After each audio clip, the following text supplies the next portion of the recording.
अधिकांश हिंदुओं को ये विश्वास दिलाया जाता है कि मांसाहारी भोजन उनकी संस्कृति और परंपरा के खिलाफ है।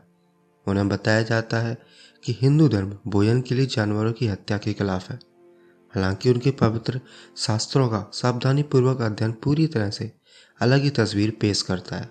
वाल्मीकि रामायण न केवल राम के बारे में बताती है जिन्हें करोड़ों भारतीय आदर्श व्यक्ति के रूप में पूजते हैं, बल्कि ये चित्र भी देते हैं कि वे कितने बड़े मांस के शौकीन थे।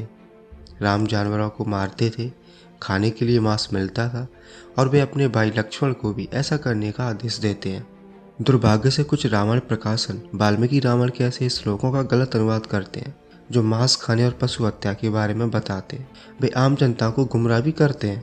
हालांकि जब हम हिंदू धर्म की पवित्र पुस्तकों का अध्ययन करते हैं तो हमें कई संदर्भ ऐसे मिल जाते हैं जो न केवल मांस खाने की अनुमति देते हैं बल्कि कुछ मामलों में प्रोत्साहित भी करते हैं। जब बलि या खाने के लिए पशु की हत्या श्रेष्ठ व्यक्तियों या पूज्य लोगों द्वारा की जाती है तो ये मांस खाने के मुद्दे पर एक बहुत बड़ा प्रश्न चिन्ह खड़ा करता है। वैसे इनके धार्मिक ग्रंथों में ये मांस के कितने बड़े शौकीन हैं।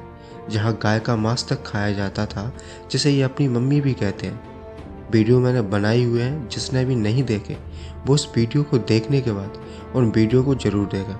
लिंक मैं डिस्क्रिप्शन में दे ही रहा हूँ। इस वीडियो में हम कुछ ऐसे संदर्भों पर गौर करेंगे जिनमें खाने के उद्देश्य से जानवरों को मारते हैं। मैं यहाँ हिंदू शास्त्रों में मांस खाने से संबंधित सभी बुक्स पर बात नहीं करने वाला, बल्कि एक ही पुस्तक का संदर्भ दिखा रहा हूँ, वाल्मीकि रामायण से, क्योंकि मैंने पहले ही कुछ वीडियोस इस टॉपिक पर बनाए हुए हैं। एक और ज़रूरी बात कि मैं इस वीडियो में ये बताने वाला हूँ कि वाल्मीकि रामायण में संस्कृत श्लोक क्या कह रहा है और हिंदी अनुवाद क्या। मतलब इनकी चुटिया की इज्जत बचाने के लिए इन्होंने इस श्लोक का मतलब ही बदल डाला। ये शाब्दिक धोखाधड़ी क्यों? बेशक आम जन से सच्चाई छुपाना और उन्हें इस मुद्दे की वास्तविकता को समझने नहीं देना। इस प्रकार मिथिलेश कुमारी सीता को मंदाकिनी नदी का दर्शन कराकर उस समय श्री रामचंद्र जी पर्वत के समतल प्रदेश में उनके साथ बैठ गए और तपस्वी जनों के उपभोग में आने योग्य फल मूल के गूदे से उनकी मानसिक प्रसन्नता को बढ़ाने उनका लालन करने लगे। धर्मात्मा रघुनंदन सीता जी के साथ इस प्रकार की बातें कर रहे थे। प्रिय, ये फल परम पवित्र है, ये बहुत स्वादिष्ट है तथा इस कंद को अच्छी तरह आग पर सेका गया। अब जो मैंने ये दो श्लोक दिखाए हैं उन्हें दो तरह से ध्यान देना। पहला संस्कृत श्लोक और दूसरा उसका हिंदी अनुवाद। श्लोक कुछ और कह रहा है और हिंदी अनुवाद कुछ और। पहले श्लोक में एक शब्द मासेन है जो संस्कृत में है, वो फल और पौधे के हिस्से के रूप में गलत अनुवादित है। क्योंकि लगभग सारे लोग ही हिंदी अनुवाद पढ़ते हैं, इसलिए हिंदी अनुवाद में घालमेल कर दिया। इस श्लोक पर कोई ध्यान नहीं देता। मूल संस्कृत पाठ मांस के बारे में बात करता है जो खाने के लिए है। मांस को आग पर अच्छी तरह भुना भी जाता है, लेकिन हिंदी अनुवाद में पाठकों को बताया जाता है कि फल और पौधे के हिस्से खाने के लिए होते थे और आग पर अच्छी तरह पकाए जाते थे। वहाँ उन दोनों भाइयों ने मृग्या, विनोद के लिए बरा, सरस्य, प्रसत और महारुरु, इन 4 महामृगों पर बाणों का प्रहार किया। तत्पश्चात जब उन्हें भूख लगी तब पवित्र कंदमूल आदि लेकर सायकाल के समय ठहरने के लिए वे सीता जी के साथ एक वृक्ष के नीचे चले गए। इस श्लोक पर ध्यान देना बहुत जरूरी है क्योंकि इसमें स्पष्ट रूप से हत्वा कह रहा है जिसका अर्थ है मारना, और मेध्यम जिसका अर्थ है शुद्ध मांस।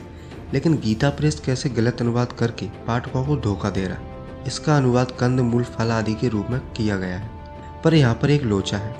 इन सब जानवरों को मारकर ये कंदमूल खाने के लिए निकल गए। जानवरों को मारा ही क्यों था जब फल ही खाने थे? तो यहाँ पर खाने के लिए जानवरों को मारा गया, बस ये बात बदल दी, बाकी अगली बात को जैसे का तैसा रखा।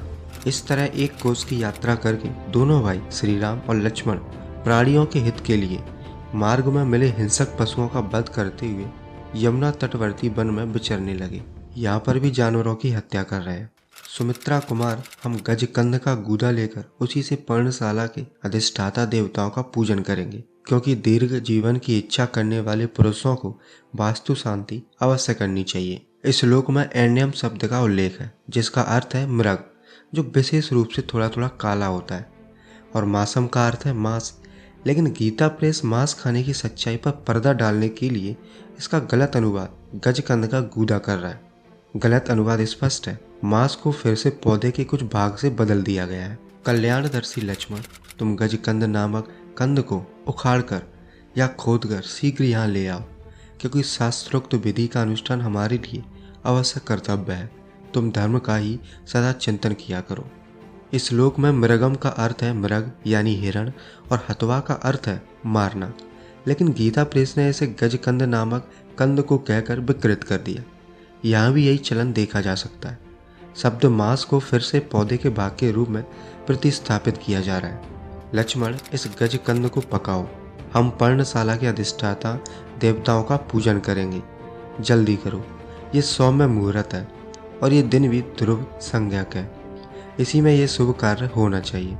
ये वाला श्लोक पिछले वाले श्लोक नंबर 22 से मेल खाता है। एनियम का अर्थ यहाँ मृग है, लेकिन यहाँ भी गलत अनुवाद करके गजकंद को मौजूद है, यानी अपनी धोती बचाने के लिए मूल अर्थ ही बदल डाला। प्रतापी सुमित्रा कुमार लक्ष्मण ने पवित्र और काले छिलके वाले गजकंद को उखाड़कर प्रज्वलित आग में डाल दिया। अब यहाँ पर आप ध्यान दीजिएगा, संस्कृत श्लोक में कृष्ण मृगम कहा गया है, जिसका अर्थ काला मृग भी है, यानी काला हिरण।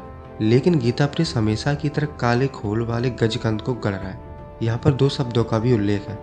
हतवा का अर्थ है मारना या हत्या करना, और मेध्यम का अर्थ है शुद्ध मांस, जैसा कि मैं पहले बता चुका हूँ। इस श्लोक पाठ में लक्ष्मण को पशु को मारने और पवित्र मांस प्राप्त करने की बात कही गई है, लेकिन हिंदी अनुवाद इस तरह से किया जाता है कि पाठक को इस तथ्य की एक झलक भी नहीं मिलेगी।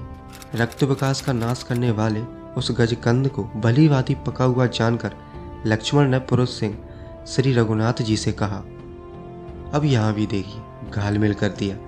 इस श्लोक में पक्वम का उल्लेख है, जिसका अर्थ है पकाना, लेकिन गीता प्रेस इसे पक्के के अर्थ में गजकंद फल के लायक बनाने के लिए पकाया दिखा रहा है, और पकाया हुआ को पकाया के अर्थ से मांस के लिए उपयुक्त होने से बदल दिया जाता है, ताकि पाठक छिपे हुए सच को समझ ही ना सके। इस श्लोक में निष्पतम भी कहा गया है, जिसका अर्थ है अच्छी तरह से बुने हुए, और छिन्न सोनेतम का अर्थ है रक्त बहाया हुआ।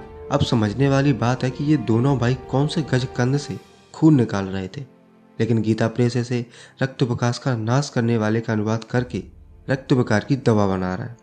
देवोपम तेजस्वी श्री रघुनाथ जी, ये काले छिलके वाला गजकंद जो बिगड़े हुए सभी अंगों को ठीक करने वाला है, मेरे द्वारा संपूर्णतः पका दिया गया है। अब आप वास्तु देवताओं का यजन कीजिए, क्योंकि आप इस कर्म में कुशल हैं। इस श्लोक कह रहा है समस्तांग, जिसका अर्थ है सभी अंग, लेकिन गीता प्रेस गलत अनुवाद कर रहा है, जो बिगड़े हुए सभी अंगों को ठीक करने वाला है।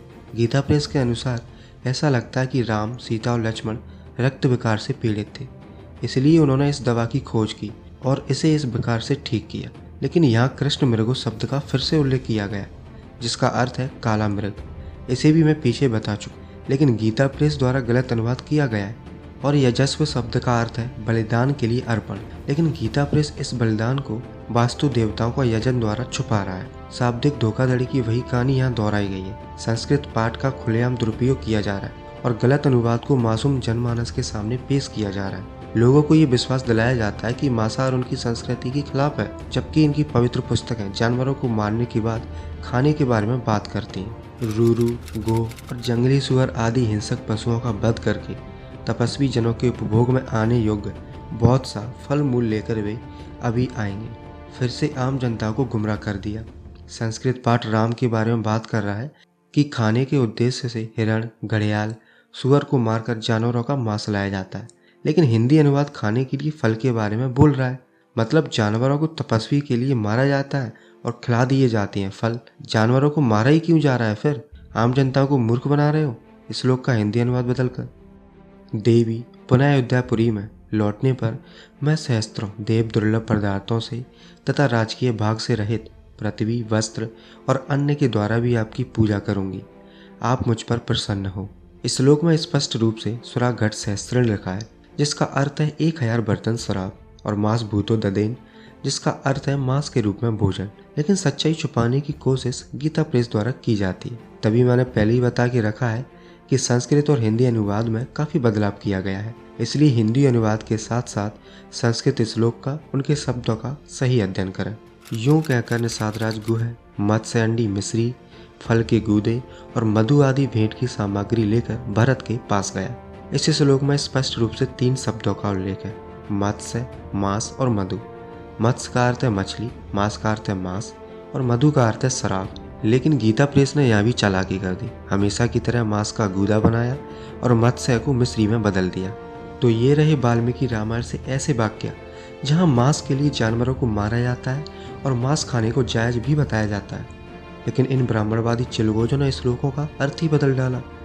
श्लोकों को तो कोई पढ़ता ही नहीं है, इसलिए हिंदी अर्थ में ही घालमेल कर दिया, क्योंकि इन्हें पता है कि लोग हिंदी ज़्यादा पढ़ते हैं, श्लोक पर किसी का ध्यान ही नहीं जाएगा। अगर आपको इस वीडियो से कुछ भी दिक्कत है, कोई भी शिकायत है, तो गीता प्रेस जाकर आंदोलन करें। यहाँ वही दिखाया जाता है जो आपके पवित्र ग्रंथों में भरा पड़ा है। ये वीडियो बनाने से मेरा इरादा आपकी धार्मिक भावना आहत करने का नहीं है, पर सच तो बताना जरूरी था।